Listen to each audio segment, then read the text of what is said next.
So with the stroke, let's do a little review of what we talked about as far as ways to hold. Is there one right way to hold the putter, Tom? No, there's 1,000 different ways. Maybe even a bajillion. Maybe even a bajillion. So there's a lot of ways to hold the putter. But what I would suggest is whatever way you start or whatever way you hold it, stick with it. Or if you don't want to stick with it, stick with the next one you try. I've seen too many guys. Steve Olson, for instance, he tries a new putting stroke mid-round. Like, how are you going to be consistent if you're holding the putter a different way halfway through the round? Doesn't make much sense to me. Whatever you decide to do, stick with it.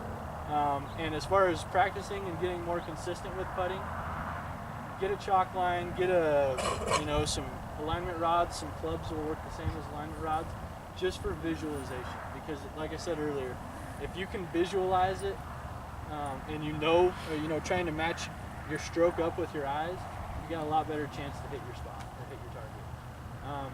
What did we talk about?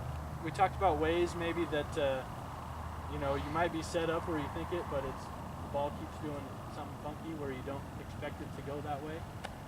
What are some causes or some ways that maybe that would be happening? Hit it too soft, hit it too hard. The toe was up. Lie angle. Lag, I mean, yeah, it's important, but I don't know if that would cause it to necessarily go out wide. I think lag would cause it to be shorter. Be way short. Yeah. What you said, Sam, the lie angle, that's part of it. We talked about that a little bit with you and Tom, and how getting that club flat on the ground can help that ball start in a consistent direction.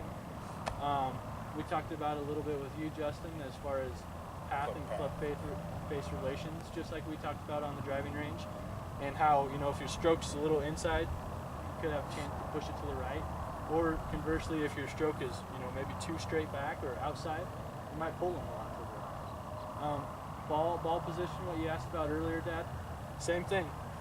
If that ball is too far back in your stance, there's a good chance it's going to start to the right because the path or the little swing of the arc of the stroke. Or same thing if the ball's too far forward, that club might be closing, and there's a good chance you're going to pull it to the left. So it's all, a lot of it's about balance. But what we were talking about earlier, Justin, a lot of it is about knowing what's happening and knowing why it's happening. You know what I mean? If you can pick the problem and then identify a solution, there's a good chance you're going to fix it. If not, if you just wondrously or putting aimlessly and not knowing what's going on or why, putting's probably not going to get any better. So, and it's the same way when you're on the driving range. It's called practicing with purpose. If you're out there and you grab a bucket of balls and you just start wailing away, and you're just trying to fix a problem that you don't have no idea what the problem is or why it's doing it, but you just hope that it goes away, it's not going to. Same way when you're putting or chipping, anything. If you just come out and wondrously putt around and not know why the ball is doing what it's doing, you're probably not going to fix the problem. So practice with a purpose, whether it's with a drill, an aid, a lesson, guidance, a YouTube video, anything.